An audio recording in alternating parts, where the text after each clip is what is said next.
In Quito, we were collected from the airport and driven 3 hours down the western slope of the Andes to the Tandayapa Bird Lodge. This lodge belongs to the owner of Tropical Birding, our tour operator, so it was easy to tack on an additional 3 nights to our Andes and Amazon tour. We arrived at Tandayapa and immediately gravitated to the patio and its wonderful hummingbird feeders. We were truly astonished at just how busy the feeders were and just how close we could get to them without disturbing the diners. The first of the hummers to catch our eyes were the lovely and feisty booted racket-tails.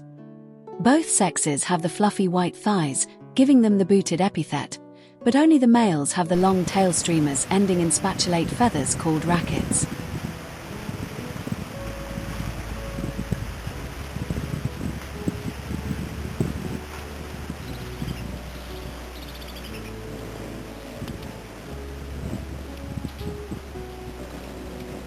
This was really spectacular, and it was very enjoyable to just stand and watch, especially after a long day of travel using 3 different modes of transport. Next up was the spectacular violet-tailed sylph, the male sporting the long violet tail. This was our second sylph species. We had seen the rather similar long-tailed sylph at Guango Lodge on the eastern side of the Andes. Another very common species at the feeder was purple-throated woodstar. These seemed to be mainly females, without a purple throat of course. A couple of sparkling violeteers darted in to steal a sip of sugar water.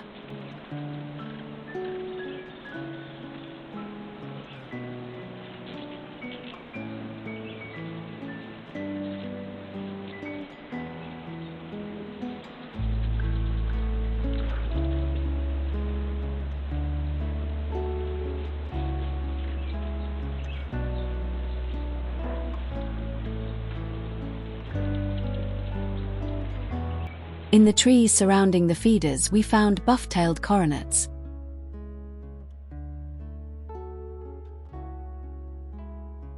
A buff-winged starfrontlet was a nice find too, whilst Andean emeralds were pretty common.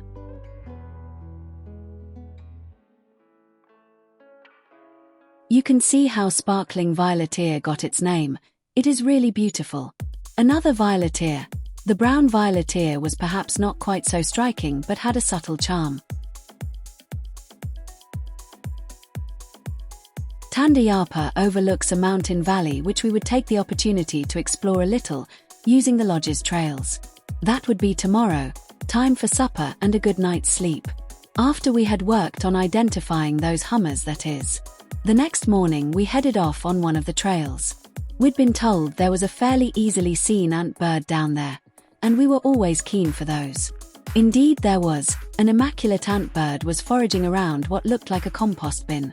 Typically in the darkest bit of the forest, of course. Other forest birds showed, including a spotted bobtail and a splendid tropical parula.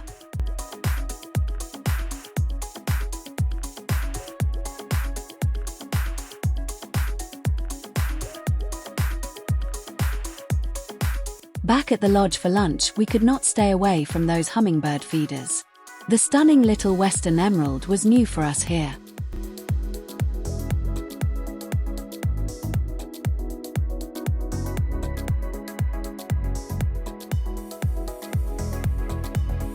There were more brown violeteers and purple-throated woodstars too.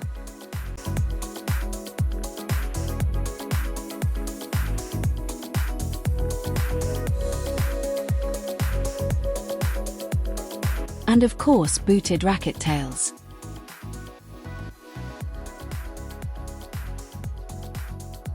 Away from the feeders we found smooth-billed arnie and rufous-tailed hummingbird.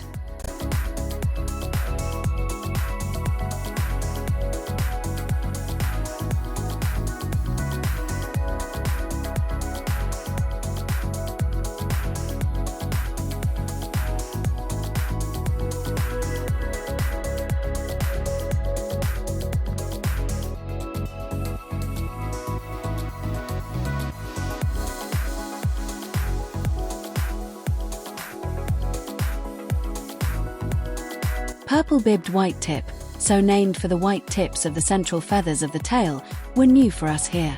The female had a rather charmingly shiny green speckled breast and throat.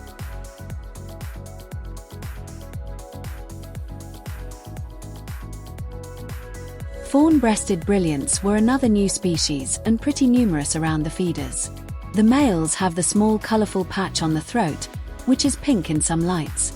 Females don't have the patch, having just more fawn feathering. The only image we managed of brown inca was this brief section of video.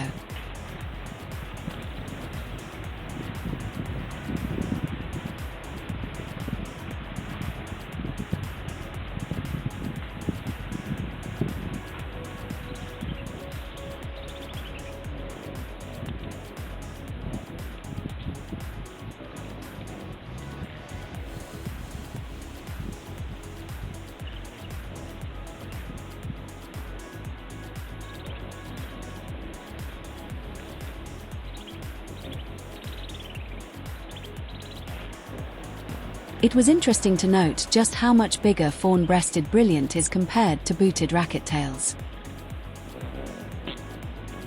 A much scarcer male purple-throated woodstar actually came into the back of the feeder too before scooting round to the right-hand side. And of course we could not ignore the violet-tailed sylphs. That night we discussed a day of guiding with the lodge's bird guide. We would be able to get out to some local reserves. Best laid plans though. The next morning one of us had a migraine that would just not be shaken off.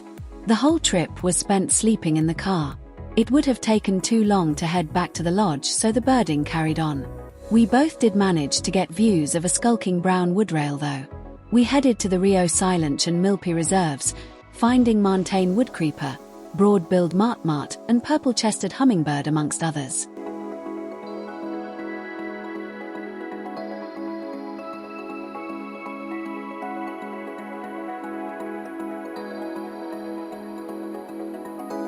Good old Andean emerald was joined by a new bird, the bronzy hermit.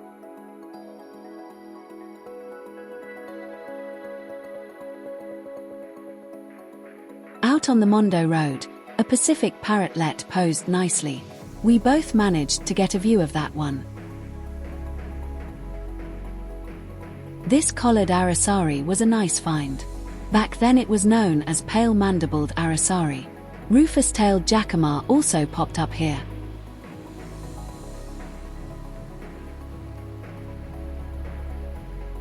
Another nice new hummingbird was this fork-tailed wood nymph. But perhaps the nicest and most obliging bird found today was a lovely little ornate flycatcher. The photos turned out so nicely that it became the cover shot for our travelogue. A crimson-rumped toucanet in the trees along the road back to the lodge was another good find. It had been a fabulous day's birding, at least for one of us, and the day list of 163 species has still to be bettered. The next day we were off back to Quito, but not until late afternoon. We would have most of the day to bird around the lodge and would make the most of it. We started, as always, with a quick look at the hummingbird feeders, finding all the standard species present.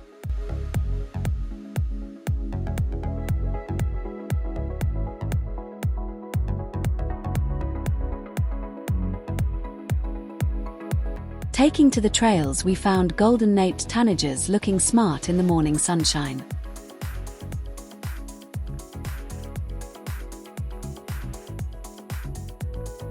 Equally smart were the blue-winged mountain tanagers.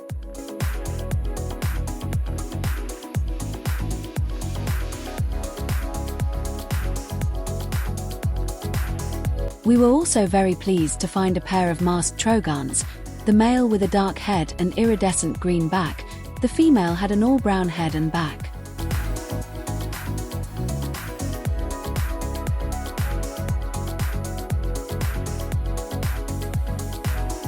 A few other species enlivened the walk, including a golden-crowned flycatcher.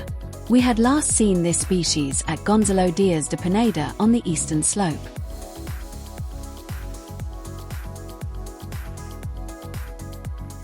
This three-striped warbler was hidden in the deepest part of the forest. At least the three stripes are pretty obvious. The same could not be said of the white tips of this white-tipped dove. The name comes from the white tips of the outer tail feathers.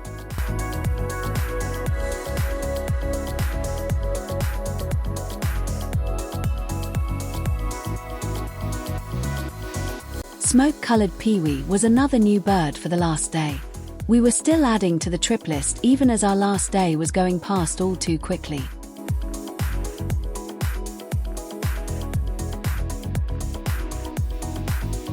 We headed back to the lodge to finish packing and spent the last hour, while waiting for our taxi, on the patio and with the hummingbird feeders. These feeders would be the abiding memory of our stay at Tandayapa. They were just wonderful. Even now we were still adding new species, with the lovely Empress Brilliant showing well. Of course, the other old favorites were also present.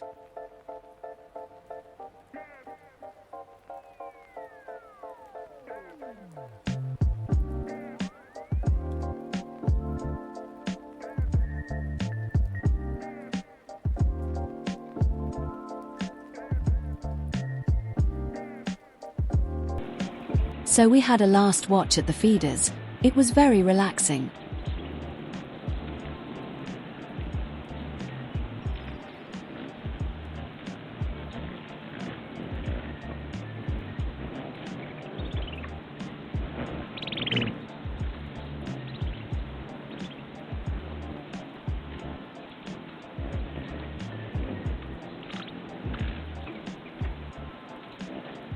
As the weather started to close in, with clouds descending on the valley below Tandayapa, our taxi arrived and we were transported back to Quito and the Hotel Sebastian for our last night.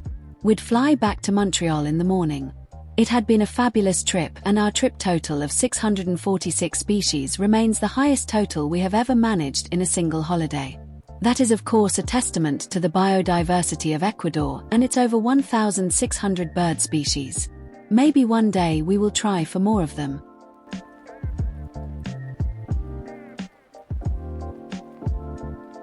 For more information, we have published a travelogue of our trip, available from Amazon.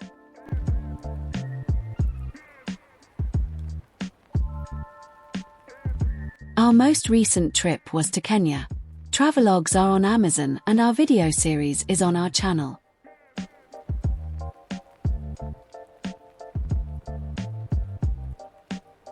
We hope you have enjoyed this video.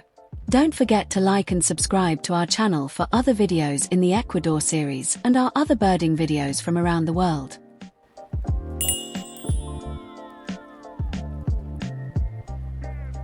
Thanks for watching.